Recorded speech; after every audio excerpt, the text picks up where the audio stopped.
Assalamualaikum warahmatullahi wabarakatuh.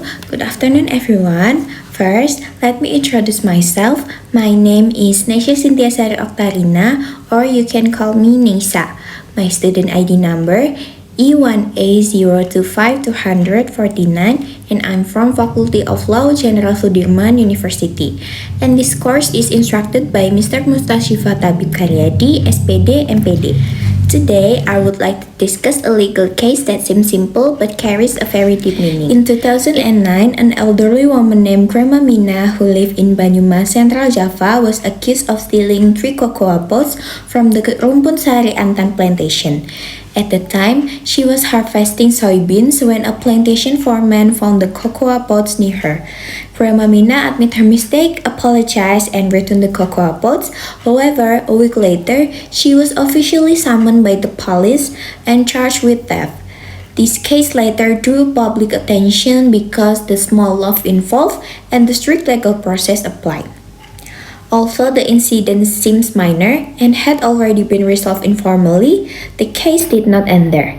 Instead, it continued through a formal legal process. To better understand this case happened, let us look at the chronology of the case. In 2009, an elderly woman named Grandma Mina was accused of stealing 3 cocoa pods worth only a few thousand rupiah. She admitted her mistake, apologized, and returned the goods. Yet she was still taken to court. This simple case raised a big question. Is law only about punishment, or should it also consider humanity?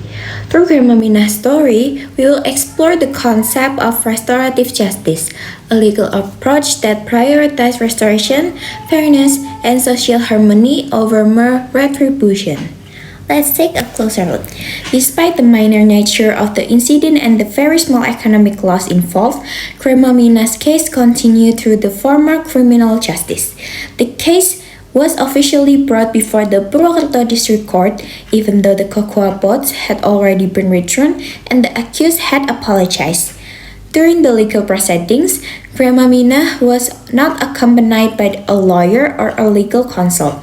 She faced the trial alone as an elderly woman with limited legal knowledge. The charge brought against her was based on Article 362 of the Indonesian Criminal Code, which regulates theft.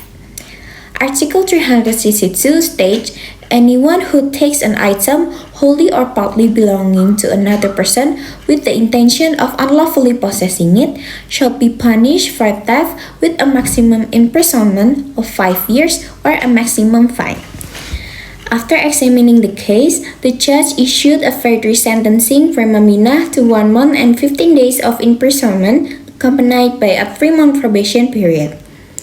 This probation meant that she would not be sent to prison unless she committed another crime offense within the probation period. If she remained law-abiding during those 3 months, the prison sentence would not be enforced. Although the punishment was relatively light, the case sparked widespread public debate about justice, proportionality, and humanity within the legal system, especially when the law is applied to minor offenses involving vulnerable individuals. From a legal perspective, the court's decision to process Grandma Mina's case under Article 362 of the Criminal Code was formally correct. Theft, regardless of the value of the goods taken, still fulfills the legal elements of a criminal offense. Therefore, law enforcement officers and judges act in accordance with the written law. However, from the substantive justice and humanitarian perspective, the handling of the case raised serious concern. The loss involved was extremely small, the accused was an elderly woman, and she had already admitted her mistake, apologized, and returned the goods. These factors should have encouraged the use of alternative approaches such as minor theft provisions, mediation, or restorative justice. The decision to bring the case to court and impose a criminal sentence despite probation appears disproportionate when compared to the harm caused. The strict application of the law failed to fully consider social context, moral responsibility, and the purpose of punishment, which is not only to penalize but also to restore social harmony. In conclusion, while the court's decision was legally valid, it lacked a strong sense of fairness and humanity. The case highlights the limitation of retributive justice and demonstrates the need for restorative justice approaches in handling minor offense, especially when vulnerable individuals are involved. The case of Prima Mina illustrates how the application of law, when focused solely on legal certainty, can overlook the deeper values of justice and humanity. Although the court's decision was formally correct under the criminal code, the punishment imposed for a very minor loss raised serious questions about proportionality and fairness. This case revealed a gap between legal justice and social justice.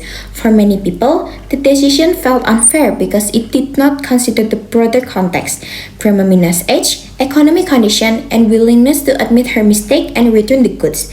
As a result, public trust in the justice system was challenged, and society began to question whether the law truly served all citizens equally. At the same time, this case became an important turning point. It helped raise awareness about the limitation of retributive justice and encouraged the development of restorative justice, an approach that prioritizes dialogue, accountability, and restoration of social harmony rather than punishment alone. In conclusion, the lesson from Prima Mina's case is clear. The law should not only be a tool for punishment, but also a means to uphold dignity, compassion, and fairness.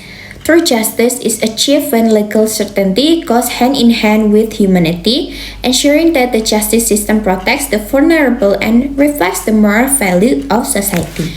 The handling of Prima Mina's case raised important ethical concerns regarding the balance between law enforcement and humanity. Ethically, punishing an elderly woman for stealing goods of very minimal value challenged the principle of proportionality, which held that punishment should be fair and appropriate to the harm caused. Although the law was applied correctly, the moral justification of such strict enforcement is questionable. From a social perspective, the case significantly affects public trust in the justice system. Many people view the decision as evidence that the law tends to be harsh toward the weak, while often appearing lenient toward powerful offenders involved in large-scale crimes such as corruption. This perception creates a sense of injustice and reinforces the belief that equality before the law does not always exist in practice. The case also highlights issues of social inequality and vulnerability. Prima Mina's age, economic condition, and lack of legal assistance expose how disadvantaged individuals are more likely to suffer from rigid legal processes. This raised ethical questions about whether the justice system adequately protects marginalized groups. Moreover, the case became a turning point in legal awareness, encouraging public debate and institutional reflection. It played a role in promoting the development of restorative justice policies in Indonesia, emphasizing reconciliation, accountability, and social harmony over punishment alone. In conclusion, while the decision followed the letter of the law, its broader ethical and social impact revealed shortcomings in fairness and compassion. The case serves as a reminder that justice should not only be legally correct, but also socially just and morally human, ensuring that the law serves the people rather than harming those it's meant to protect. And that's all from me. Thank you so much for watching my explanation. I hope this discussion has helped you better to understand the importance of justice, fairness, and humanity in legal system. Wassalamualaikum warahmatullahi wabarakatuh.